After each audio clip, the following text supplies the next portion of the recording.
तो हेलो, एक बार फिर स्वागत है आपका यूनिक आईएएस अकेडमी बाय गुल फैमिली राजी में। हिस्ट्री क्लास चल रही है। हिस्ट्री की आज 26 क्लास है, 26वीं क्लास है हिस्ट्री की। और इससे पहले हम हिस्ट्री की बहुत सी क्लासेस आपके सामने अपलोड कर चुके हैं, जिसमें हमने कुछ एक क्लासेस जो है एंशिएंट पर, कुछ मेडिवल पर और कुछ मॉडर्न पर। ज़्यादातर जो क्लासेस हैं हमारी फ़िलहाल तक वो 1885 में जब कांग्रेस की फॉर्मेशन हुई है वहाँ से हमने शुरू किया है। वहाँ से हर चीज़ को हम सिलसिलेवार लेते आए हैं। सिर्फ और सिर्फ एक चीज़ छूटी है उसमें, स्वराज पार्टी, जो मोतीलाल नेहरू और सीआर दास वाली जो स्वराज पार्टी थी वो छूटी है। उस पर हम अलग से वीडियो बनाएंगे। बाकी 1885 से लेकर के हम लगातार चल रहे हैं और इस समय तक हम आ गए हैं गवर्नमेंट ऑफ इंडिया एक्ट 1935। आज गवर्नमेंट ऑफ इंडिया एक्ट 1935 से लेकर के जो 1937 में प्रांतीय स्वायत्तता थी, उसके बाद क्रिप्स मिशन, कैबिनेट मिशन क्या था, अगस्त प्रपोजल क्या था, वेवेल प्लान क्या था, और उसके बाद जो एटली ने अनाउंसमेंट किया था कैबिनेट मिशन को भेजने का, और कैबिनेट मिशन को भेजने के साथ साथ जो उसने भारत की स्वतंत्रता की जो घोषणा की थी, उन सब के बारे में मैं आपसे बताऊंगा। अच्छा, एक सीरीज़ हमारी ये चली है 1885 में कांग्रेस की फॉर्मेशन से लेकर अब तक। इसके अलावा एक सीरीज़ हमारी हिस्ट्री में चली है बैटल ऑफ प्लासी से। बैटल ऑफ प्लासी से भी हमने मुर्शिद कुली खां, अली वर्दी खां जो थे वहाँ से शुरू किया था। तो मुर्शिद कुली खां, अली वर्दी खां से लेकर के हम लोग पहुँच चुके हैं मराठा तक। मराठा पेशवा हम लोग कर चुके हैं, जिसमें हमने शिवाजी भी पढ़ाए हैं। शिवाजी का जो एडमिनिस्ट्रेशन है वो हमने नहीं बताया, और मराठा पेशवा तक हम पहुंच चुके हैं। यहाँ से अब हम आगे शुरू करेंगे। पहले हैदर अली और टीपू सुल्तान, उसके बाद जो फिर एंग्लो मराठा वार, एंग्लो मैसूर वार हैं, उनके बारे में आपको बताएंगे। तो अगर आप लोग हमारी वीडियो पहली बार देख रहे हैं तो ये सारी चीज़ें देख लीजिए। इसके अलावा पॉलिटी में हमने काउंसिल ऑफ मिनिस्टर और कैबिनेट से शुरू करके प्रेसिडेंट, प्राइम मिनिस्टर, सीएम और राज्यपाल और भी बहुत सारी चीज़ें अपलोड कर चुके हैं। तो आप लोग सर्च कीजिए यूनिक आईएएस अकेडमी बाय गुल फैमिली राजी में, और उसमें ऑल वीडियोस पर जाइए, सारी वीडियो आपको उसमें मिलेंगी। तो आप शुरू करते हैं। और अगर आपने अभी तक हमारा चैनल सब्सक्राइब नहीं किया है तो प्लीज़ इस चैनल को सब्सक्राइब ज़रूर कीजिए, इससे हमें हौसला मिलेगा। Thank you. तो गवर्नमेंट ऑफ इंडिया एक्ट 1935 की बात करते हैं। इसकी बैकग्राउंड क्या थी? 1935 का भारत शासन अधिनियम, इसकी बैकग्राउंड थी साइमन कमीशन, इसकी बैकग्राउंड थी 1919 का एक्ट। आपसे क्वेश्चन में पूछेगा, एग्ज़ाम में आपसे क्वेश्चन पूछेगा कि 1935 के अधिनियम की पृष्ठभूमि क्या थी, बैकग्राउंड क्या थी, क्यों आया। तो 1919 का गवर्नमेंट ऑफ इंडिया एक्ट था, उसमें बहुत सारी रिकमेंडेशन की गई। एक तरह से पूरा का पूरा संविधान लिखने का प्रयास किया गया। फिर साइमन कमीशन आया। साइमन कमीशन ने गवर्नमेंट ऑफ इंडिया एक्ट में कुछ जो कमियां थीं उनको सुधारा, कुछ नई चीज़ों को जोड़ा। इन दोनों के मेल से आया भारत शासन अधिनियम 1935। ब्रिटिश पार्लियामेंट ने भारत में प्रशासन शासन में सुधार के लिए, भारतीयों को और अधिक अधिकार देने के लिए, भारतीयों को स्वराज की दिशा में और अग्रसर करने के लिए एक नया कानून पास किया, जिसका नाम था भारत शासन अधिनियम 1935। आपको पता ही है गवर्नमेंट ऑफ इंडिया एक्ट पहला कब आया था? 1858 में, है ना। पहला गवर्नमेंट ऑफ इंडिया एक्ट 1858 में आया था, फिर 1919 में आया, और अब आया ये 1935 में। तो इसमें इन्होंने क्या किया है कि 1 अप्रैल 1937 को ये लागू हुआ। अच्छा, भारत शासन अधिनियम, अभी आपको 2-3 दिन लगेंगे, ठीक है ना, उसमें बैलेंस पाने में, क्योंकि बहुत गैप हो गया, उसके बाद आप आए हो, तो 4-5 दिन आराम से बैठो, ठीक है। तो 1935 का जो एक्ट है उसके कुछ प्रावधान 1936 में लागू हो गए, लेकिन पूरी तरह से ये लागू हुआ 1 अप्रैल 1937 को। यहीं पर इससे एक सवाल बनता है कि प्रांतीय स्वायत्तता क्या थी। आपने देखा होगा 1919 के एक्ट से राज्यों में डुअल गवर्नमेंट लागू की गई थी, पता है ना सर? डुअल गवर्नमेंट क्या थी, एक लाइन में बता दो। 1919 के एक्ट से जो राज्यों में दोहरा शासन लागू किया गया था, क्या था वो दोहरा शासन, अगर आपने रिवीजन किया हो तो?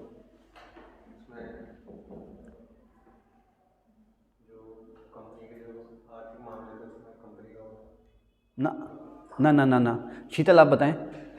डुअल गवर्नमेंट 1919 के एक्ट वाली, इसका मतलब क्या था? ना, ये आपके मन में कुछ हिलोरें उठ रही हैं, बताएं। नहीं उठ रही हैं? हाँ हाँ हाँ, ठीक है, राज्य सूची और केंद्र सूची, और क्या हुआ था? समवर्ती सूची चलिए खैर। तो 1919 का जो एक्ट था उसमें इन्होंने क्या किया था? सबसे पहली बात तो 2 लिस्ट बनाई थी, केंद्र सूची और राज्य सूची। केंद्र के काम केंद्र सूची में और राज्य के काम राज्य सूची में। राज्य सूची के कामों को फिर से 2 हिस्सों में बांटा था, एक हस्तांतरित विषय और एक आरक्षित विषय, ट्रांसफरेबल सब्जेक्ट्स और रिजर्व सब्जेक्ट्स। तो जो हस्तांतरित विषय थे वो सौंपे गए थे राज्यों में चुने हुए भारतीय विधायकों को, जिन्हें कहा गया भारतीय मंत्री। इसी को कहा गया था डुअल गवर्नमेंट। तो द्वैध शासन के लिए अलग से हम क्लास इसमें अपलोड भी कर चुके हैं, आप लोग देखिएगा। हमारे सामने जो लोग बैठे हैं ये भी रिकॉल नहीं कर पा रहे हैं, आप लोग जरूर देखिएगा। तो द्वैध शासन की जो कमियां थीं या द्वैध शासन की जो बुराइयां थीं वो साइमन कमीशन ने की, और साइमन कमीशन ने कहा कि डुअल गवर्नमेंट का, राज्यों में डुअल गवर्नमेंट का जो एक्सपेरिमेंट है वो सफल नहीं रहा है। तो आप डुअल गवर्नमेंट या द्वैध शासन ख़त्म कर दो और उसकी जगह राज्यों में रिस्पॉन्सिबल गवर्नमेंट बना दो। स्टेट्स में आपने ना साइमन कमीशन की रिकमेंडेशन अगर आपको याद हो तो उसने कहा था कि सेंटर में अभी रिस्पॉन्सिबिलिटी नहीं दी जाएगी भारतीयों को अभी केंद्र में कोई भी उत्तरदायित्व नहीं दिया जाएगा, यानी कि सेंट्रल गवर्नमेंट में भारतीय मंत्री नहीं बनेंगे। लेकिन उसने ये कहा कि राज्यों में ऐसी सरकार बना दो जो असेंबली के लिए रिस्पॉन्सिबल हो, विधायिका के लिए जवाबदेह हो। इसका मतलब ये था कि राज्यों में इलेक्शन हो, स्टेट में इलेक्शन हो और जनता जिसे चाहे वो अपनी सरकार बनाए। तो इसी व्यवस्था को 1935 के एक्ट से लागू किया गया था और यहाँ पर नाम दिया गया है पूर्ण प्रांतीय स्वायत्तता, टोटल प्रोविंशियल ऑटोनॉमी। इसका मतलब ये था, ऐसा नहीं है कि गवर्नर ख़त्म कर दिया, गवर्नर के जो विशेषाधिकार हैं वो ख़त्म कर दिए, लेकिन गवर्नर से ये उम्मीद की गई कि राज्य में चुनी हुई सरकार बनेगी, उस सरकार के काम में आप एक्सेप्शनल ही दखल दोगे, अदरवाइज उसके काम में दखल नहीं दोगे। अपवाद स्वरूप अगर कहीं लगे, कुछ विशेष चीज़ लगे कि ये जो राज्य सरकार है केंद्र की नीतियों के खिलाफ जा रही है या ब्रिटिश शासन के खिलाफ जा रही है या कुछ और ऐसा कुछ विशेष लगे तो इसमें दखल देना, अदरवाइज इनको अपना काम करने दो। तो स्टेट में असेंबली के इलेक्शन हुए, हालांकि सार्वभौमिक वयस्क मताधिकार नहीं था, यानी कि जैसे आजकल है ना कि जो भी 18 साल का है सभी को वोट देने का अधिकार है, ऐसा तो था नहीं। अभी वोटिंग का दायरा सीमित था, लेकिन जो भी था स्टेट में पार्टी लाइन पर, पार्टी बेस पर इलेक्शन हुए। जैसे आज होते हैं ना Congress, Bharatiya Janata party, Samajwadi party, BSP, तो इस तरह की पार्टियां बनी। पार्टियों ने विधानसभा के चुनाव लड़े, उस विधानसभा के चुनाव के बाद राज्यों में अलग अलग पार्टियों की सरकारें बनी। इसमें से कांग्रेस पार्टी की सरकार बनी थी 6 स्टेट में, आता भी ये क्वेश्चन मैं भी लिखाऊंगा अभी आपको। 6 स्टेट में कांग्रेस की पूर्ण बहुमत वाली सरकार बनी थी। ये सरकारें चली थी 28 दिन और इन सरकारों को राज्यों में सारे अधिकार दिए गए थे। पुलिस, कानून व्यवस्था, जेल जैसी जो राइट्स थे वो भी राज्यों को दिए गए थे, यानी कि आप अपना काम जैसे करना चाहो वैसे करो। इसके अलावा इन्हें टैक्स लगाने का अधिकार भी दिया गया और सेंटर से ग्रांट भी मिल रही थी ताकि ये डेवलपमेंट के काम कर सकें। इसी चीज़ को कहा गया था पूर्ण प्रांतीय स्वायत्तता, टोटल प्रोविंशियल क्या कहेंगे, ऑटोनॉमी। तो आपसे सवाल पूछेगा कि राज्यों में चुनी हुई सरकारें या पूर्ण प्रांतीय स्वायत्तता कब लागू हुई? 1935 के एक्ट से 1 अप्रैल 1937 को। ठीक है, इसी 1935 के एक्ट से म्यांमार को भारत से अलग कर दिया गया। भारत से अलग कर दिया, म्यांमार पर भी भारत का कब्जा था और म्यांमार का शासन दिल्ली से चलता था। ठीक है ना, म्यांमार की राजधानी भी दिल्ली थी, म्यांमार का शासन दिल्ली से चलता था। भारतीय मांग कर रहे थे भाई म्यांमार को यहाँ से हटाओ, हमारा रेवेन्यू इस पर खर्च हो रहा है, तो म्यांमार को भारत से अलग कर दिया गया। अगर म्यांमार को भारत से अलग ना किया गया होता, हो सकता है 15 अगस्त 1947 के बाद हम लोग साथ ही होते, है ना, ऐसा हो सकता है। लेकिन 1935 में इन्होंने म्यांमार को अलग कर दिया भारत से। सवाल आता है, और जो सिंध प्रांत है, सिंध प्रांत आजकल तो पाकिस्तान में है, पाकिस्तान में है ना सिंध प्रांत की राजधानी पाकिस्तान में क्या है? पाकिस्तानी सिंध प्रांत की राजधानी क्या है, किसी को पता है? कराची वहाँ की राजधानी है। तो सिंध प्रांत जो पाकिस्तान का था या सिंध जो था उस समय बॉम्बे स्टेट में था। आज का पाकिस्तानी सिंध, भारतीय गुजरात, भारतीय महाराष्ट्र, ये पूरा का पूरा एक स्टेट होता था, इसे कहते थे बॉम्बे स्टेट। आज़ादी के बाद भी इसका नाम बॉम्बे ही रहा, बम्बई या बॉम्बे। आज़ादी के बाद भी इसका नाम बॉम्बे ही रहा। 1935 के एक्ट से पहली बार इस बॉम्बे स्टेट में से सिंध अलग हुआ, सिंध को अलग प्रांत बनाया गया। और शायद फिर 1960 में 1 मई 1960 को बॉम्बे के 2 हिस्से हुए, एक महाराष्ट्र और एक गुजरात। ठीक है ना। तो खैर 1935 के एक्ट से सिंध अलग प्रांत बना, किससे अलग होकर के? बम्बई से, और म्यांमार भारत से अलग हो गया। ये मैंने यहाँ लिखा भी है, यहाँ कहीं देखिए लिखा है, ठीक है ना, बर्मा अलग और सिंध बॉम्बे से अलग। अब यहाँ पर मैंने लिखा प्रीवी काउंसिल एंड। दरअसल हमारे यहाँ जो अपील का सर्वोच्च न्यायालय था 1935 के एक्ट से पहले सर्वोच्च न्यायालय तो था ही था, सर्वोच्च न्यायालय से भी अपील हो सकती थी। जैसे हम राष्ट्रपति के पास दया याचिका देते हैं ना, तो इंग्लैंड में राजा और उसके साथ कुछ और लोग थे, उसे कहते थे प्रीवी काउंसिल। ये भारत में अपील का सबसे बड़ा न्यायालय था। भारतीय मांग कर रहे थे कि इस प्रीवी काउंसिल की व्यवस्था को ख़त्म कर दिया जाए। तो 1935 के एक्ट से जो अपील का सर्वोच्च न्यायालय प्रीवी काउंसिल, उसको भी ख़त्म कर दिया गया, प्रीवी काउंसिल को ख़त्म कर दिया गया। अब इसमें 321 आर्टिकल थे, 10 अनुसूची थी और ये सारा मैंने आपको बता दिया। और जो कोर्ट था उसको नाम दिया गया, जो सुप्रीम कोर्ट था उसको नाम दिया गया फेडरल कोर्ट या संघीय न्यायालय। आज़ादी के बाद वो क्या हो गया? सर्वोच्च न्यायालय। 26 जनवरी 1950 को उसका नाम हो गया सर्वोच्च न्यायालय। तो 1935 के एक्ट से फेडरल कोर्ट बनी, जो सुप्रीम कोर्ट था उसको नाम दे दिया गया संघीय न्यायालय या फेडरल कोर्ट। 1935 तक आते आते संघ की बात खूब होने लगी थी। इसी एक्ट से रिजर्व बैंक ऑफ इंडिया बनी। 1935 के एक्ट से ही हिल्टन यंग समिति की सिफारिशों पर रिजर्व बैंक ऑफ इंडिया बनी, ठीक है ना, भारतीय रिजर्व बैंक है ना, 1935 के एक्ट से बनी। ओके, यहाँ पर फिर मैंने ये फेडरल नहीं लिखना चाहिए, फेडरल बैंक नहीं लिखना चाहिए, रिजर्व बैंक ऑफ इंडिया बनी 1935 के एक्ट से। यहाँ पर मैंने लिखा संघ और संघ के आगे लगा दिया क्वेश्चन मार्क। संघ लिखा है और संघ के आगे लिख दिया है मैंने क्वेश्चन मार्क। जैसे देखो साइमन कमीशन ने क्या कहा था, अगर आपको वो सिफारिश याद आ रही हो, संघ को लेकर के साइमन कमीशन ने क्या कहा था? नहीं, संघ के बारे में राबी आप बताएं, शीतल, एनीवन संघ के बारे में, प्रियंका, एनीवन संघ के बारे में। आपका नाम प्रियंका नहीं है, आपका नाम है पांडे जी, तो प्रियंका से आप कंफ्यूज मत हुआ करो। जब भी मैं प्रियंका बोलता हूँ ना, आप भी नज़र उठा के देखते हो, है ना, पांडे जी हो आप। हाँ भी प्रियंका, अरे साइमन ने संघ को लेकर क्या रिकमेंडेशन की थी? नाजिम, कीर्ति, हाँ ऐसी कुछ था। उसने कहा था कि भारत इतना विशाल विविधताओं भरा वाला देश है, यहाँ पर एकल सरकार या केंद्रीय सरकार या सिंगुलर सिस्टम काम नहीं करेगा। यहाँ पर फ्रांस और इंग्लैंड जैसी एक सरकार की जो व्यवस्था है वो यहाँ पर काम नहीं करेगी। इसलिए भारत को आपने भविष्य में एक संघ में बदलना, वो कह के चला गया, ठीक है ना, वो कह के चला गया। उसके बाद मोतीलाल नेहरू समिति आती है, वो भी कहती है संघ बने। जिन्ना कहते हैं वो भी संघ बने, जिन्ना कहता है कि भारत जो है वो संघ बने। अब झगड़ा यहाँ पर क्या था कि मोतीलाल नेहरू समिति या कांग्रेस पार्टी ये कहती है संघ में केंद्र सरकार ज़्यादा पावरफुल हो, लेकिन जिन्ना और मुस्लिम लीग क्या कहते हैं? वो कहते हैं कि ऐसा संघ, ढीला संघ हो जिसमें राज्यों को ज़्यादा अधिकार मिले हों, ठीक है ना। इसकी बात हम बाद में करेंगे जब कभी हम संघ पढ़ेंगे। तो 1935 के एक्ट में ये भविष्य के लिए भारत में संघ प्रस्तावित था। उसने कहा था 1935 के एक्ट में एक व्यवस्था ये भी थी कि भविष्य में जो ब्रिटिश टेरिटरीज़ हैं, ब्रिटिश टेरिटरीज़ का मतलब भारत में जो अंग्रेज़ों के सीधे रूलिंग के अधीन इलाके हैं, भारत में ऐसे इलाके जो सीधे अंग्रेजी शासन के अधीन है उन्हें हम कहते थे ब्रिटिश क्षेत्र। और ऐसे इलाके जैसे टिहरी रियासत, रामपुर रियासत, है ना, बागपत रियासत, नाभा की रियासत, इन्हें कहते थे देसी रियासतें। अंग्रेज़ों ने इन पे कब्जा तो कर लिया था, लेकिन इन्हें बाद में छोड़ दिया था, इन्हें ऑटोनॉमी दे दी थी, तो इन्हें कहते थे हम देसी रियासतें। तो 1935 के एक्ट में व्यवस्था थी कि भविष्य में भारत में एक अखिल भारतीय संघ बनेगा, ऑल इंडिया फेडरेशन बनेगी। यूनियन शब्द नहीं आया था उसके लिए। भारत में भविष्य में एक ऑल इंडिया फेडरेशन या अखिल भारतीय संघ बनेगा, जिसमें ब्रिटिश प्रांत शामिल होंगे, ब्रिटिश टेरिटरी शामिल होंगी और अखिल भारतीय जो देसी रियासतें हैं वो भी इसमें शामिल होंगी। देसी रियासतों और ब्रिटिश क्षेत्रों को लेकर के भविष्य में भारत में एक संघ बनेगा। इसको नाम दिया था ऑल इंडिया फेडरेशन। सवाल आता है कि किस में प्रस्तावित था? इसमें देखो कंफ्यूज मत होना, समय जरूर लगेगा समझने में इसको, लेकिन आगे बार बार इसको पढ़ना ना पड़ेगा।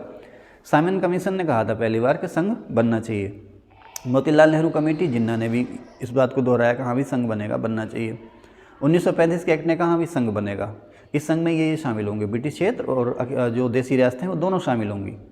लेकिन ये संघ कभी अस्तित्व में आया नहीं। 1935 के एक्ट से जो संघ सुझाया गया था वो अस्तित्व में नहीं आया। संघ अस्तित्व में आया 26 जनवरी 1950 को, ठीक है ना, जब भारत ने घोषणा कर दी क्या, भारत राज्यों का एक संघ है।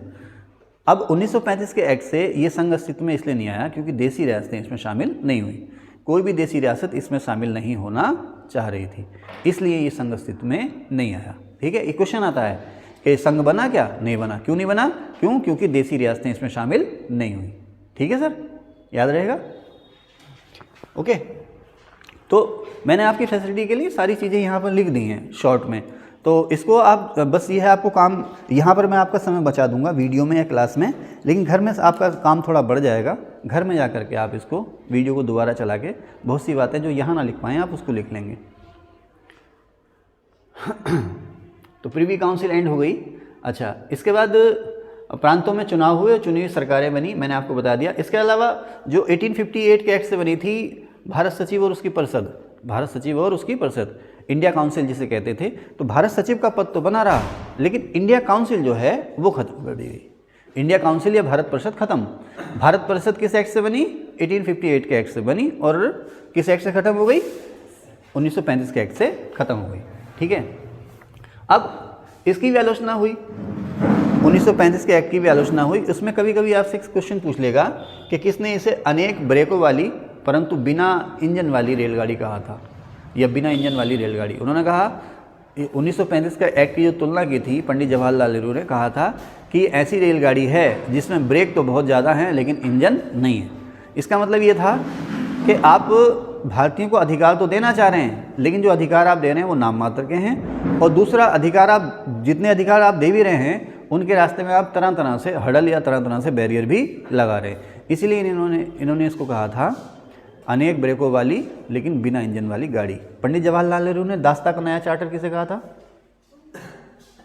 दास्ता का नया चार्टर किसे कहा था? चले आगे चले, कमेंट में बताइए। अब 1935 के एक्ट से जो व्यवस्था हुई कि इलेक्शन होंगे, तो 1937 में असेंबली के चुनाव हुए, जैसे आजकल हो रहे हैं ना। अभी कहाँ इलेक्शन निपटे? छत्तीसगढ़, और कहाँ निपटे? छत्तीसगढ़ में, और कहाँ? मिजोरम में कहाँ हुए हैं? हाँ, और कहाँ होने वाले हैं? एमपी में होने वाले हैं, राजस्थान में होने वाले, और तेलंगाना में भी हो रहे हैं। अच्छा, ओके। तो इसी तरह से चुनाव हुए। भारत में पहली बार आप कह सकते हो विधानसभाओं के आम चुनाव, वैसे आम चुनाव उसको इस मामले में नहीं कहेंगे जैसे सभी को वोट देने का अधिकार मिलता है, तो इस तरह से तो आम चुनाव नहीं था, लेकिन फिर भी 1935 के एक्ट से 1937 में विधानसभा के भारत में पहली बार चुनाव हो गए। ठीक है ना। और मकसद क्या था? प्रांतों को स्वायत्ता देनी है, प्रांतों को स्वायत्ता देनी है। 1937 में चुनाव हो गए। इस चुनाव में कांग्रेस की जो सरकारें बनी वो 6 स्टेट में बनी। वो 6 स्टेट कौन से थे? देखो, अब आप वनडे एग्जाम देने जाओगे तो ये आपसे नहीं पूछेगा कि कितने, ध्यान रखना, आप वनडे एग्जाम आप देने जाओगे तो आपसे नहीं पूछेगा कितने प्रांतों में सरकार बनी। हाँ, पीसीएस का एग्जाम देने जाओगे तो जरूर पूछेगा कितने प्रांतों में बनी और ये सरकारें कितने दिन रहीं, 28 दिन रहीं। अब यहीं पर जब आप आईएएस का एग्जाम देने जाओगे तो वो ये पूछेगा कि कौन कौन से प्रांतों में बनी। आईएएस का जब एग्जाम देने जाओगे तो पूछेगा कौन कौन से प्रांतों में बनी। इसके अलावा मिले जुले मंत्रिमंडल किन प्रांतों में बने, और यूनियनिस्ट पार्टी की सरकार कहाँ बनी, तो कृषक प्रजा पार्टी की सरकार कहाँ बनी। तो सारी चीज़ें मैंने लिख दी हैं, चाहे आप वनडे की तैयारी करो चाहे यूपीएससी की तैयारी करो। तो कांग्रेस की सरकारें 6 प्रांतों में बनी। ये प्रांत थे संयुक्त प्रांत, सांपरा लिखा है मैंने, दिख रहा होगा, संयुक्त प्रांत, संयुक्त प्रांत मद्रास, आज का मद्रास जानते हैं ना, तमिलनाडु और आंध्र प्रदेश को मिलाकर के होता था मद्रास स्टेट। उस समय मद्रास स्टेट होता था तमिलनाडु आंध्र प्रदेश को मिलाकर के। संयुक्त प्रांत आज का उत्तर प्रदेश उत्तराखंड, मध्य प्रांत आज का मध्य प्रदेश और छत्तीसगढ़, आज का मध्य प्रदेश छत्तीसगढ़, ये होता था मध्य प्रांत। बरार, ठीक है ना, बरार, उड़ीसा, बिहार। बंगाल में ध्यान रखना, बंगाल में कांग्रेस की सरकार नहीं बनी। पूर्वी बंगाल, पश्चिम बंगाल, ये जो बंगाल था, यहाँ पर कांग्रेस सरकार नहीं बनी थी। कांग्रेस सरकार 6 राज्यों में बनी, संयुक्त प्रांत, मद्रास, मध्य प्रांत, बरार, उड़ीसा और बिहार। ठीक है। इन सरकारों ने 28 महीने बाद इस्तीफा दे दिया। क्वेश्चन आता है कि 1937 के चुनाव के बाद कांग्रेस की सरकारें कितने महीने चली, तो कई किताबों में 24 महीने लिखा है, ये गलत है, 28 महीने। 28 महीने बाद जो हैं इन्होंने इस्तीफा दे दिया। इस्तीफा देने की वजह क्या थी? दरअसल 1939 में वर्ल्ड वार शुरू हो गया, सेकेंड वर्ल्ड वार। उसमें कांग्रेस या हमारी जो जनता थी, हमारे देश की जनता या कांग्रेस जो थी, उसकी डिमांड ये थी कि भारत इस युद्ध के पछड़े में ना पड़े, भारतीय संसाधनों को इस युद्ध में ना झोंका जाए, भारतीय सेना को युद्ध के मोर्चे पर ना भेजा जाए। लेकिन भारतीयों का या कांग्रेस के विरोध को दरकिनार करते हुए उस समय के वायसराय लॉर्ड लिनलिथगो ने सेकेंड वर्ल्ड वार में इंडियन आर्मी भेज दी। इससे नाराज़ होकर के या इसके विरोध को जताने के लिए 6 के 6 प्रांतों की कांग्रेस सरकारों ने इस्तीफा दे दिया। आज़ादी की लड़ाई थी, ऐसा ना लोग जो है कि आज़ादी के लिए लड़ रहे थे, लोगों के लिए लड़ रहे थे, सत्ता के लिए थोड़ी लड़ रहे थे। उस समय के जो लोग थे, किसी भी पार्टी के रहे हो, वो सत्ता के भूखे नहीं थे। उनका सबका एक ही मकसद था कि भारतीयों को अधिकार मिले, होंगे यहाँ से जाएं। तरीके सबके अपने अलग अलग थे, मत भिन्नता थी, लेकिन मकसद सबका एक था कि हम आज़ाद हो जाएं। तो सत्ता की लोलुपता तो थी नहीं।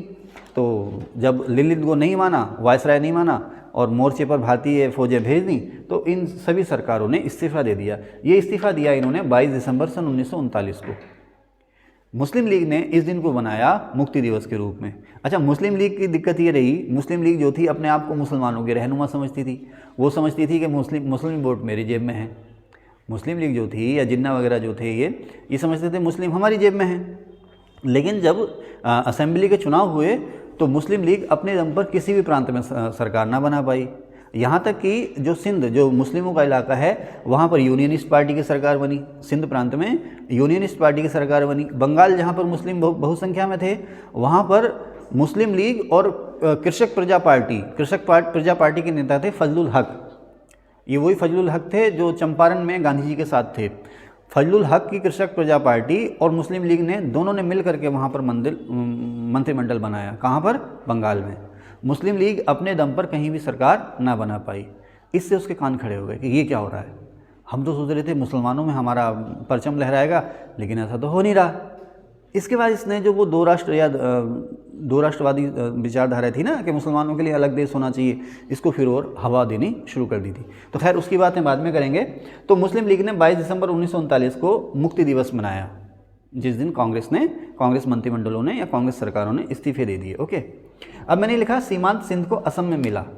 तो इसका एक छोटा सी बात है, सीमांत माने उत्तरी पश्चिमी सीमांत प्रांत, उत्तरी पश्चिमी सीमांत प्रांत। अच्छा, मैं एक गलत बोल गया। यूनियनिस्ट पार्टी की सरकार जो बनी थी वो पंजाब में बनी थी, सिंध बोल गया मैं अभी, सॉरी। यूनियनिस्ट पार्टी ने जो सरकार बनाई थी वो पंजाब में बनाई थी। अब यहाँ पे लिखा है मैंने सीमांत सिंध को असम में मिला, तो उत्तरी पश्चिमी सीमांत प्रांत है ना, अब ये पाकिस्तान में है, ठीक है ना, जिसे शायद आप खैबर पख्तूनवा कहते हैं। सिंध और असम, यहाँ पर मिले जुले मंत्रिमंडल बने। ये जो तीन प्रांत हैं, मिली जुली सरकारें बनी उत्तरी पश्चिमी सीमांत प्रांत, सिंध और असम में। यूनियनिस्ट पार्टी ने पंजाब में सरकार बनाई और बंगाल में मुस्लिम लीग और फजलुल हक की कृषक प्रजा पार्टी ने सरकार बनाई। तो ये जो टेंशन लेनी है ना, उसमें लेनी आई है इसके एग्ज़ाम में, वनडे एग्ज़ाम में, यहाँ तक कि लोअर पीसीएस, यहाँ तक कि स्टेट पीसीएस, यूपी पीसीएस के एग्ज़ाम में भी ये जो चीज़ें मैंने लिख दी ना आपको, कौन सी, कि किसका मंत्रिमंडल कहाँ बना, ये नहीं पूछेगा। स्टेट पीसीएस में ये नहीं पूछेगा। और कौन कौन से प्रांतों में सरकारें बनी, ये नहीं पूछेगा। बट स्टेट पीसीएस में, खास करके यूपी पीसीएस में पूछेगा कि कौन से एक्ट से कब चुनाव हुए, कांग्रेस से सरकारें कितने प्रांतों में बनी, कब इस्तीफे दे दिए, कितने दिन चली, इस्तीफे कब दिए, क्यों दिए, और लीग ने इस दिन को किस दिन के रूप में बनाया, बस। लेकिन उसको जानने के लिए सारी कहानियाँ पता होनी चाहिए ना। प्रांतीय स्वायत्ता आपको पता होना, तो स्वायत्ता पता हो क्या हो, स्वायत्ता कहाँ से आई क्या हो, है ना। 1937 का एक्ट लागू हुआ तो आपको ये पता नहीं होना चाहिए कि भाई नहीं 1937 में ये एक्ट लागू हुआ तो आपको पता होना चाहिए ना 1935 का एक्ट क्या था, ठीक है ना। तो पढ़ना सारा पड़ेगा। लेकिन जब आप आईएएस का एग्ज़ाम देने जाएँ तो थोड़ा सा और अंदर तक पढ़ जाएँ, और जब वनडे एग्ज़ाम देने जाएँ तो थोड़ा ऊपर पढ़ जाएँ, ठीक है। लेकिन मैं आपको जो मशवरा दूंगा कि आप आईएएस की तैयारी करें। आईएएस की तैयारी करेंगे तो कहीं नीचे स्टेट पीसीएस में आ जाएंगे, स्टेट पीसीएस की तैयारी करेंगे तो कहीं नीचे वनडे में आ जाएंगे। और केवल आप वनडे की तैयारी करेंगे, तो साथ ही साथ थोड़े पैसे इकट्ठे करते रहिए। किस लिए? अपना कोई एक बिजनेस शुरू करने के लिए। खाली वनडे की तैयारी करेंगे तो शायद नौकरी मिलना मुश्किल हो जाएगा, क्योंकि कंपटीशन का लेवल बहुत बढ़ गया। चलें सर, अब सेकेंड वार जब शुरू हुआ 1939 में, सेकेंड वार जब शुरू हुआ, अब कांग्रेस की सरकारों ने भी इस्तीफे दे दिए और फिर से वही प्रोटेस्ट शुरू हो गई। जो अहिंसात्मक हमारे आंदोलन थे वो शुरू हो गए। कांग्रेस पूरी तरह सक्रिय थी, गांधी जी पूरी तरह सक्रिय थे अंग्रेज़ों के खिलाफ।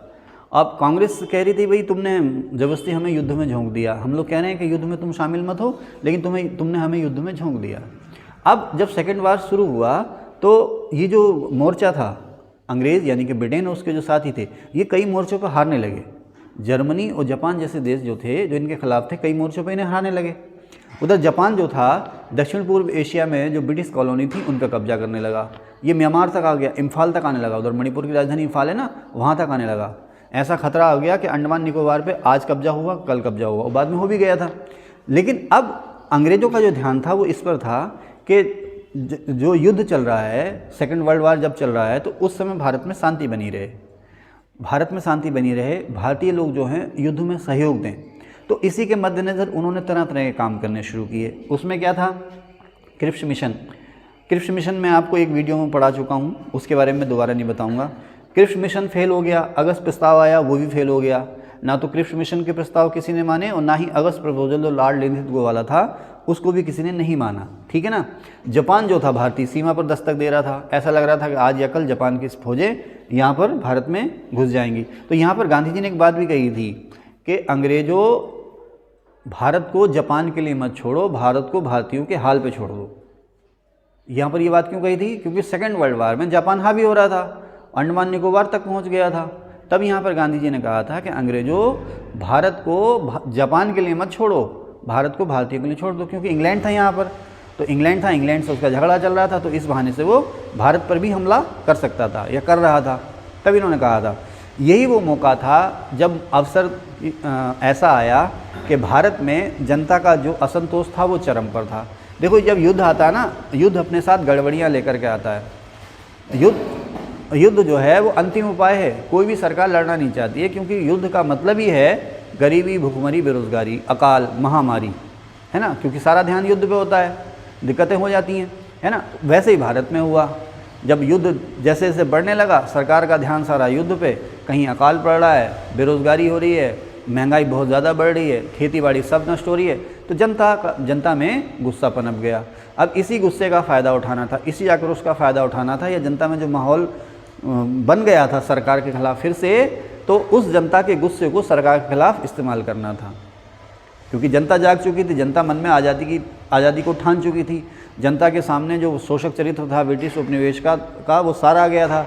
अंग्रेज़ों को यहाँ पर समर्थक ढूंढे से नहीं मिल रहे थे, कुछ एक पार्टियों के अलावा अंग्रेज़ों को यहाँ समर्थक ढूंढे से नहीं मिल रहे थे। तो ऐसे में गांधी जी ने या कांग्रेस ने ये फैसला किया कि अब बड़े लेवल पर अंग्रेज़ों को भारत से खदेड़ने के लिए एक बड़ा मिशन शुरू किया जाए या बड़ा आंदोलन शुरू किया जाए।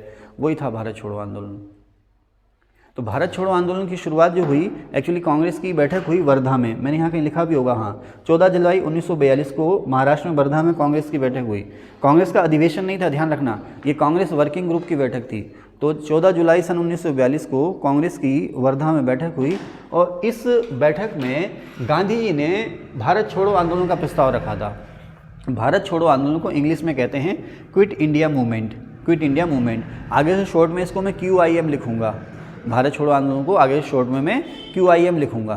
तो गांधी जी ने वर्धा में, ध्यान रखना, वर्धा में भारत छोड़ो आंदोलन का प्रस्ताव रखा। 14 जुलाई सन 1942 को भारत छोड़ो आंदोलन का प्रस्ताव रखा। अब यहाँ पर कुछ लोग जो थे इस प्रस्ताव के विरोध में थे, मतलब ये कह रहे थे कि अभी उचित समय नहीं है, एक आंदोलन शुरू करने का उचित समय नहीं है। ऐसा लगा कि कांग्रेस में दो फाड़ फिर से हो जाएंगे। क्यों? क्योंकि गांधी जी ने एक स्टेटमेंट दिया था यहाँ पर, उसे आप धमकी भी मान सकते हैं। गांधी जी ने यहाँ पे कहा था कि मैं इस देश की बालू से कांग्रेस से ही बड़ा आंदोलन खड़ा कर दूंगा।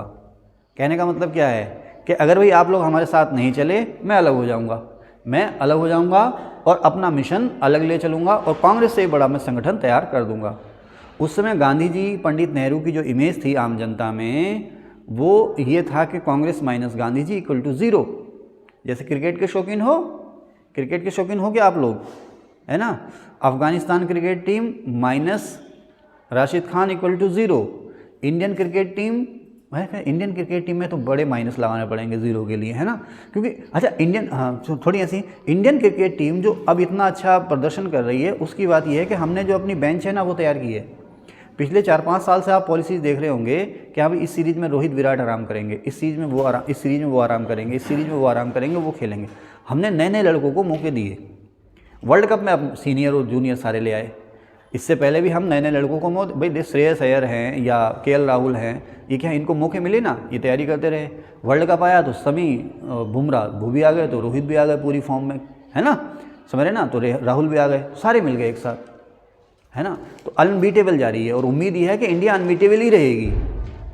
16 नवंबर को एक दिवाली और मनाई जाएगी, ऐसी उम्मीद है, क्योंकि कोई नहीं है टक्कर में, कहाँ पड़े हो चक्कर में, है ना। हाँ, ऐसी लग रहा, तो ऐसी उम्मीद है ना, हम भी पार्टी देंगे आपको। तो कहाँ थे, यहीं पे कुछ थे, हाँ। तो जैसे ना आप उसको कह सकते हो पाकिस्तानी क्रिकेट टीम माइनस वो क्या है, वो शाहीन अफरीदी इक्वल टू 0, है ना। Afghanistan cricket team minus Rashid Khan equal to 0, है ना। कुछ टीमें ऐसी हैं जहाँ पर कोई एक स्टार नहीं है। न्यूजीलैंड, वहाँ सारे स्टार हैं, सब परफॉर्मेंस देते हैं ना। England minus Ben Stokes equal to 0 हो ही गया, वो चला नहीं, इंग्लैंड की टीम फुस हो गई। श्रीलंकन तो बेचारे है ना, पता ना क्या हो गया उन्हें, तो अल्लाह याद जाने उन्हें ना, है ना। ओके, चले आगे। तो श्रीलंकन क्रिकेट टीम की दुर्गति देख के बड़ा, मतलब श्रीलंकन और वेस्ट इंडीज़ क्रिकेट टीम की दुर्गति देख के बड़ा अफसोस होता है। कभी वेस्ट इंडीज़ के मैच देखने के लिए भीड़ जमा होती थी, आज कोई जानता नहीं। हाँ, तो Congress minus Gandhi ji equal to 0, Congress minus Nehru equal to 0। तो भैया अब उनके दबाव में वर्धा में कांग्रेस वर्किंग ग्रुप ने ये प्रस्ताव पास कर दिया कि ठीक है, और गांधी जी को अथोराइज कर दिया, अधिकृत कर दिया, किसके लिए, भारत छोड़ो आंदोलन के लिए गांधी जी को अधिकृत कर दिया। ठीक है साहब, तय हो गया कि भारत छोड़ो आंदोलन शुरू किया जाएगा। अब 8 अगस्त 1942 को महाराष्ट्र में एक जगह ग्वालियर टैंक, बॉम्बे में, बॉम्बे मतलब महाराष्ट्र, महाराष्ट्र मतलब बॉम्बे, बॉम्बे में ग्वालियर टैंक में 8 अगस्त 1942 को कांग्रेस की वर्किंग ग्रुप की फिर से बैठक होती है, और उसमें डिस्कशन ये है कि भाई अब भारत छोड़ो आंदोलन जो शुरू होगा उसका एजेंडा क्या होगा, है ना। जैसे शीतल बताएंगी कि चंपारण जो मूवमेंट थी उसका एजेंडा किसने बनाया, उसमें क्या किया जाएगा, गांधी जी ने, है ना। ओके, अच्छा, रोलेट एक्ट सत्याग्रह जो था उसका एजेंडा किसने बनाया, गांधी जी ने, है ना। ओके, असहयोग आंदोलन का एजेंडा किसने बनाया, गांधी जी ने, है ना। ओके, सविनय अवज्ञा आंदोलन का एजेंडा किसने बनाया, बताओ बताओ। सिविल डिसओबीडियंस मूवमेंट का एजेंडा किसने बनाया, गांधी जी ने। भारत छोड़ो आंदोलन का एजेंडा किसने बनाया, गांधी जी ने। ये सारे जितने भी आंदोलन थे इसमें एजेंडा मतलब किसमें क्या करना है और क्या नहीं करना है, ये सारा तय किया गांधी जी ने। अभी बात यहीं ख़त्म नहीं हुई है। अब चंपारण या रोलेट का एजेंडे की तो बात तो नहीं करते हैं, लेकिन कह देते हैं हाँ भी इसमें क्या करना क्या नहीं करना है, ये सब गांधी जी ने तय किया। एजेंडा या कार्यसूची इसमें क्या करना है, वो असहयोग, सविनय और असहयोग, ये भारत छोड़ो आंदोलन की बात में एजेंडा शब्द आता है, ठीक है ना। तो इन तीनों आंदोलनों का एजेंडा किसने बनाया, गांधी जी ने बनाया। अब एक सवाल आया कि असहयोग आंदोलन का प्रस्ताव किसने रखा, नागपुर में किसने रखा, कलकत्ता में किसने रखा, ध्यान है ना। और नागपुर सेशन के चेयरमैन कौन थे और कलकत्ता सेशन के चेयरमैन कौन थे, आप लोग इसको ज़रूर याद कर लेना, है ना, कि नागपुर सेशन में और कलकत्ता सेशन में असहयोग आंदोलन का प्रस्ताव किसने रखा, ठीक है ना। फिर भारत सविनय अवज्ञा आंदोलन का प्रस्ताव किसने रखा, गांधी जी ने रखा। अब आती है कि भारत छोड़ो आंदोलन का प्रस्ताव किसने रखा, ध्यान रखना। भारत छोड़ो आंदोलन का प्रस्ताव 8 अगस्त को बॉम्बे में ग्वालियर टैंक में पंडित जवाहरलाल नेहरू ने रखा, ध्यान रखना। और मोहम्मद अली जिन्ना ने लीग के सेशन में पाकिस्तान का जो ड्राफ्ट पेश किया था, वो ड्राफ्ट या वो एजेंडा बनाया था खलीकुज्जमा ने। पाकिस्तान के प्रस्ताव 2 बार रखे गए मुस्लिम लीग के सेशन में, दोनों बार जिन्ना ने रखे हैं, ध्यान रखना। प्रस्ताव दोनों बार जिन्ना ने रखे हैं, लेकिन उस पाकिस्तान का जो ड्राफ्ट बनाया वो खलीकुज्जमा ने बनाया, ठीक है ना। आगे चलते हैं। तो भारत छोड़ो आंदोलन का एजेंडा गांधी जी ने बनाया। ये एजेंडा फिर से 8 अगस्त 1942 को ग्वालियर टैंक में रखा गया, और इस एजेंडे को जो रखा कांग्रेस की बैठक में पंडित जवाहरलाल नेहरू ने रखा। ओके, इसे मैंने कहीं लिखा भी होगा, ठीक है, नहीं लिखा होगा तो आगे कहीं लिखा होगा, है ना। तो 1 अगस्त सन 1942 को इलाहाबाद में तिलक दिवस मनाया गया। 8 अगस्त 1942 को मैंने बताया कांग्रेस की बॉम्बे में ग्वालियर टैंक में बैठक हुई। अच्छा, इस बैठक के चेयरमैन थे मौलाना अबुल कलाम आज़ाद। 8 अगस्त 1942 को जो बैठक हुई उसमें जो अध्यक्ष थे अबुल कलाम आज़ाद थे। इस समय मौलाना अबुल कलाम आज़ाद कांग्रेस के अध्यक्ष थे। ये कांग्रेस के आज़ादी से पहले कांग्रेस के सबसे लंबे समय तक बने अध्यक्ष हैं। सबसे ज़्यादा बार नहीं, आज़ादी से पहले सबसे लंबे समय तक अध्यक्ष रहे ये, ठीक है ना। क्योंकि भारत छोड़ो आंदोलन के दौरान ना बहुत सारे नेता अरेस्ट कर लिए गए, अस्त व्यवस्था हो गई, सेशन हुआ नहीं, तो यही रहे थे अध्यक्ष 46 तक, 46 तक, 40 से शायद 40 से 46 तक अध्यक्ष यही रहे थे, मौलाना अबुल कलाम आज़ाद। इसके अलावा मौलाना अबुल कलाम आज़ाद इस समय कांग्रेस में अल्पसंख्यकों का चेहरा भी थे। जैसे जो लीग का दुष्प्रचार होता था ना, लीग कहती थी कि कांग्रेस तो केवल हिंदुओं की पार्टी है, तो मौलाना अबुल कलाम आज़ाद जैसे जो नेता थे वो उस समय मुस्लिम चेहरा थे कांग्रेस में, है ना। और मुस्लिमों को दिखाने के लिए, उनका हौसला बढ़ाने के लिए, उनका विश्वास जीतने के लिए, नहीं कि भाई ये कांग्रेस जो है सभी की पार्टी है, समझ रहे मेरी बात। तो अब ये भी मैंने बता दिया आपको। और अब आ जाता है ऑप, लिखा मैंने operation zero hour, operation zero hour. तो ऑपरेशन ज़ीरो आवर का मतलब क्या है, 8 अगस्त को बैठक हो रही है, अब तय हो गया कि अगले दिन 9 अगस्त को ये मूवमेंट शुरू हो जाएगी, मूवमेंट 9 अगस्त को शुरू हो जाएगी, लेकिन पुलिस और फौज जो थी पहले ही चौकन्नी थी।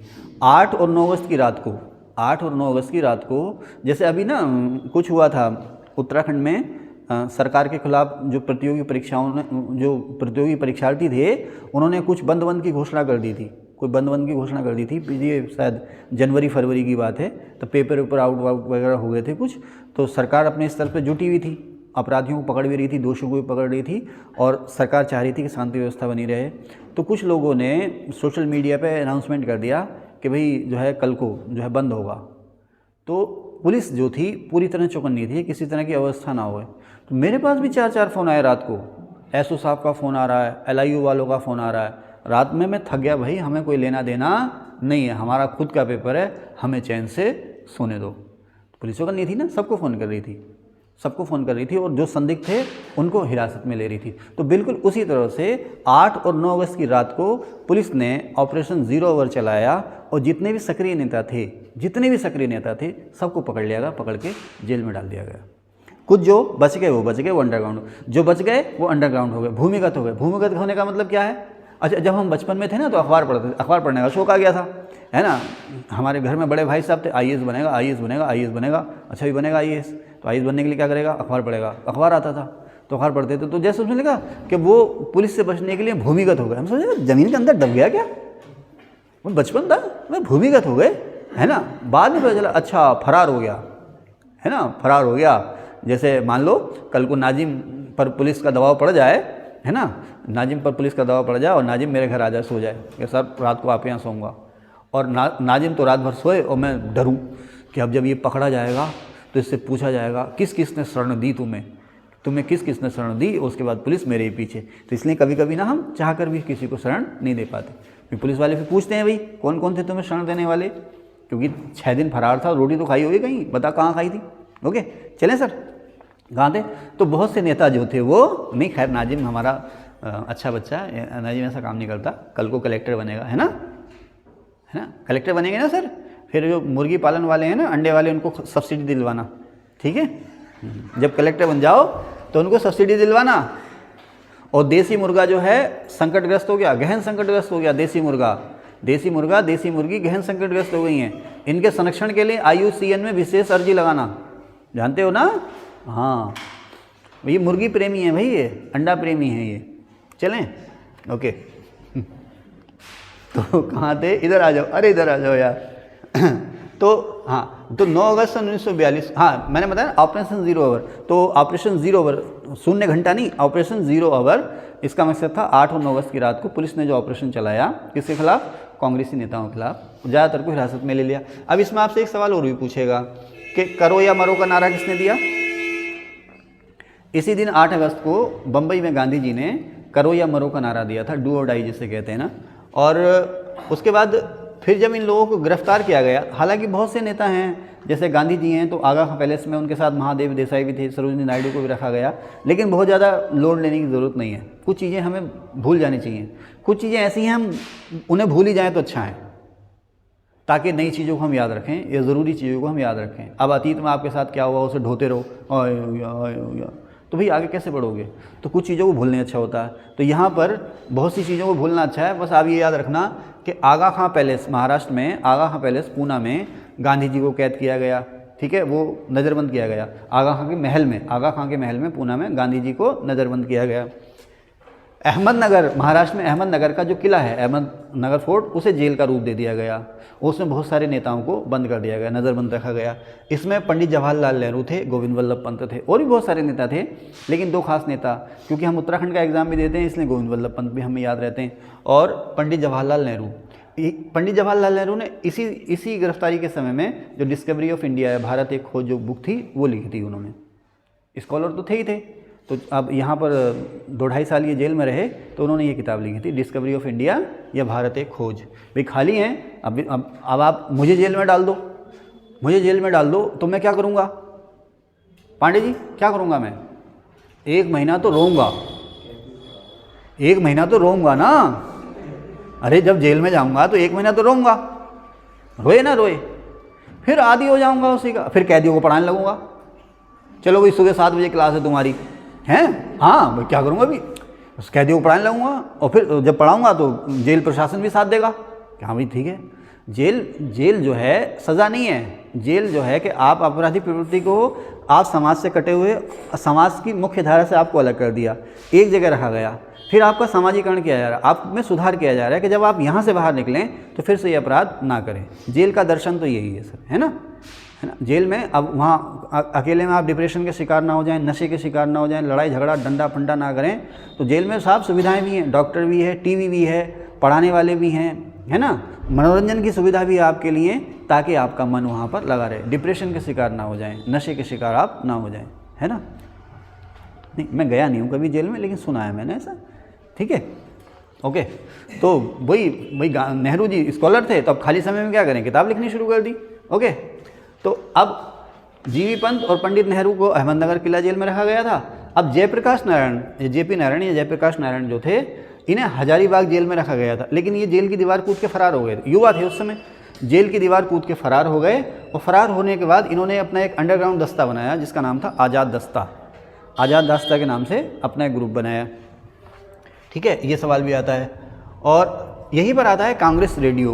तो रेडियो का आविष्कार हो चुका था, है ना, और रेडियो की स्थापना करने में बहुत ज़्यादा रिसोर्सेज का इस्तेमाल भी नहीं होता था।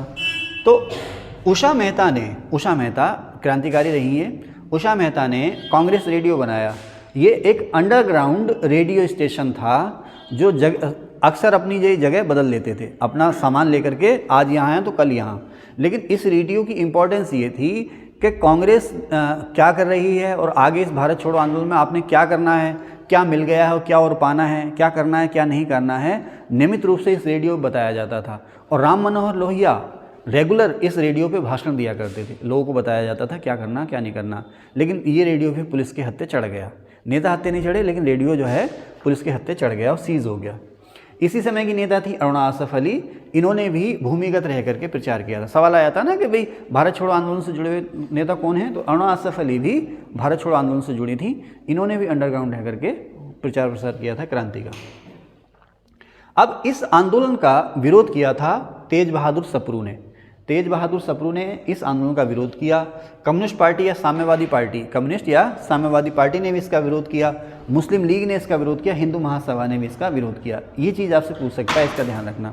मुस्लिम लीग, हिंदू महासभा, तेज बहादुर सप्रू, कम्युनिस्ट पार्टी, इसने इस आंदोलन का विरोध किया। और कम्युनिस्टों पर तो ये आरोप लगता है, उस समय की जो वामपंथी पार्टियां, कम्युनिस्ट पार्टियां थीं, उन पर किताबों ने ये आरोप लगाया है कि उन्होंने अंग्रेज़ों के लिए जासूसी की थी। जासूसी का मतलब कौन सा नेता कहाँ छुपा हुआ है, पुलिस को बताया था। एक बार सवाल भी आया था कि इसने जासूसी की, कम्युनिस्टों ने जासूसी की थी। डॉक्टर BR अम्बेडकर जी ने इस आंदोलन के बारे में कहा था कि उन्होंने कहा था कि ये जो काम है अनुत्तरदायी और पागलपन भरा है। उस समय जब दुश्मन सीमा पर है, कानून व्यवस्था को कमज़ोर करना पागलपन है। डॉक्टर BR अम्बेडकर ने भारत छोड़ो आंदोलन का विरोध किया था। विरोध क्यों किया था? उन्होंने इसलिए कहा था कि दुश्मन सीमा पर, दुश्मन माने जापान सीमा पर है, और आप जो हैं इस आंदोलन की वजह से, या आपने जो इतना बड़ा मास मूवमेंट शुरू कर दिया, उसकी वजह से पुलिस और फौज का ध्यान आप पे है, बजाय दुश्मन के आप पे हो रहा है ध्यान। देश में व्यवस्था हो रही है, इससे दुश्मन को मौका मिल सकता है हम पर हावी होने का या हम पर कब्जा करने का। इसलिए उन्होंने इसको इररिस्पॉन्सिबल और पागलपन भरा काम कहा था। किसको? भारत छोड़ो आंदोलन को, ठीक है ना। इन्होंने कहा था भारत छोड़ो आंदोलन को अनुत्तरदायी और पागलपन भरा काम। उन्होंने कहा कि उस समय जबकि दुश्मन सीमा पर है, कानून व्यवस्था को कमज़ोर करना पागलपन है। ओके। अब भारत छोड़ो आंदोलन के दौरान समानांतर सरकारें बनी या अस्थायी सरकारें बनी। समानांतर सरकारें या अस्थायी सरकार का मतलब क्या है? भाई तुम लोग हथियार उठा लो और एक शहर पर कब्जा कर लो। हालांकि 2 दिन में ही मार कूट के सीधे कर दिए जाओगे, लेकिन आपने कहा है भाई, आपने क्या कहा भाई इस शहर पर हमारा राज है, इस शहर पर हमारा राज है, हमारी चलेगी। अपनी अदालतें लगानी शुरू कर दी, अपनी पुलिस वाले और फौज वाले और प्रशासन वाले शुरू कर दिए। तो इसी को कहा गया समानांतर सरकार या अस्थायी सरकार। जैसे लिट्टे था ना, लिट्टे श्रीलंका में लिट्टे था, उग्रवादी संगठन लिट्टे जो था, एक समय बहुत पावरफुल हो गया ये, और इसने जाफना में या उत्तरी श्रीलंका में अपनी पैरेलल गवर्नमेंट बना ली। मतलब करेंसी वरेंसी वही चल रही है जो श्रीलंका की टकसालों में छप रही है, वही करेंसी चल रही है, लेकिन ऐसे कब्जा कर लिया कि इन्होंने अपनी वहाँ पर पैरेलल गवर्नमेंट बना ली। महिंदा राजपक्षे ने जो है सफाया करा था लिट्टे का, लेकिन फिर राजपक्षा में बहुत सारे भ्रष्टाचार के आरोप लगे, वो साइड हो गए। तो समानांतर सरकारें या अस्थायी सरकारें बनी। तो अब आता है, अब ये तो भाई सब बलिदानी थे, ये कोई गुंडे मवाली थोड़े थे, लुटेरे अपराधी थोड़े थे, इनके मन में तो आज़ादी की लहरें उठती थी। तो इन लोगों ने वहाँ के पुलिस प्रशासन को मार भगाया और अस्थायी सरकारें बनी। तो दो अस्थायी सरकारों की बात मैं करूँगा, पैरेलल सरकारों की।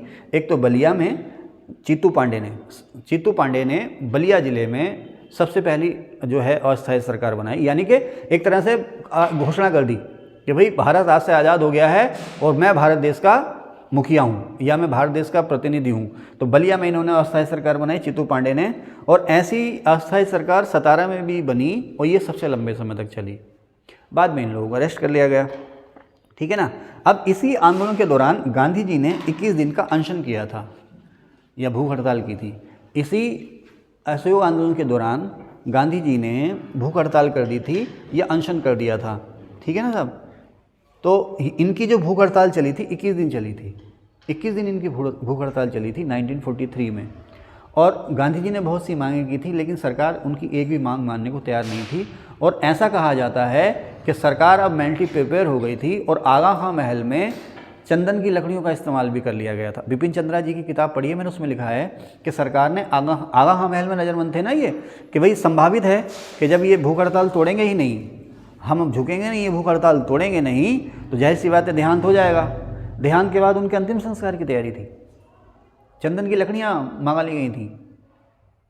लेकिन गांधी जी ने 21वें दिन या 21 दिन बाद या 21 दिन की भूख हड़ताल के बाद खुद ही अपना अनशन छोड़ दिया था। यहाँ पर एक सवाल और आएगा, अगर आप IAS के एग्ज़ाम देंगे, IAS का अगर आप एग्ज़ाम देंगे, वनडे का एग्ज़ाम आप देंगे, स्टेट पीसीएस का एग्ज़ाम आप देंगे, तो मैं बार बार कहता हूँ देखो अंतर क्या है। वनडे या स्टेट पीसीएस का आप एग्ज़ाम देंगे तो आपसे पूछेगा गांधी जी ने जो है कि ये जो भूख हड़ताल की थी कहाँ की थी, पूना में आगा खां महल में की थी, बस। IAS का एग्ज़ाम देंगे तो आपसे पूछेगा कि गांधी जी के समर्थन में इस समय वायसराय की एग्जीक्यूटिव काउंसिल से इस्तीफ़ा किसने दिया? HP मोदी, AN सरकार और MS अणे, इन लोगों ने एग्जीक्यूटिव काउंसिल से इस्तीफ़ा दे दिया था, अगर आप लोग IAS का एग्ज़ाम देंगे तो, ठीक है। तो ये हिस्ट्री क्लास 26वीं थी, इसको मैं क्लास 26 पार्ट 1 का नाम देता हूँ। और इस वीडियो में इतनी ही बातें, अब इसके सेकंड पार्ट में मिलेंगे, आप लोग इसका स्क्रीनशॉट ले लीजिए।